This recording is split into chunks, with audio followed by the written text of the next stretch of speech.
In order for our bodies to grow and repair themselves, our cells must replicate through a process known as mitosis. These cells must be exact copies of one another to ensure that our bodies stay healthy. However, when these cells replicate with differences, also known as mutations, and then these mutant cells undergo mitosis as well, our bodies are at a heightened risk of developing cancerous tumors. Thankfully, all humans have two copies of something known as the p53 gene, oftentimes called the guardian of the genome. And for good reason, because p53 proteins go back to check if all duplicated cells are exact copies of their respective parent cell. If mutations are prevalent, p53 proteins signal for the mutant daughter cell to undergo apoptosis or cell death, making sure this mutant cell never creates daughter cells of its own in the body. But if everyone has this amazing p53 gene in their body, why do millions of individuals still fall victim to cancer yearly?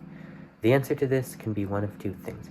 Either a cancer patient's p53 gene itself is mutant, meaning that the yielded proteins are mutant and do not carry out their duty of signaling apoptosis of mutant cells, allowing for the growth of tumors, or the MDM2 protein aggregates, causing degradation of the p53 gene over time, also allowing for the growth of cancerous tumors.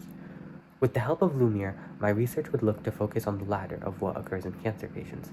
I want to analyze the structure of the MDM2 protein and leverage molecular dynamic computer simulations to design an inhibitor against it, which in theory, if produced as a clinical drug, would be able to stop the MDM2 protein from degrading the p53 gene.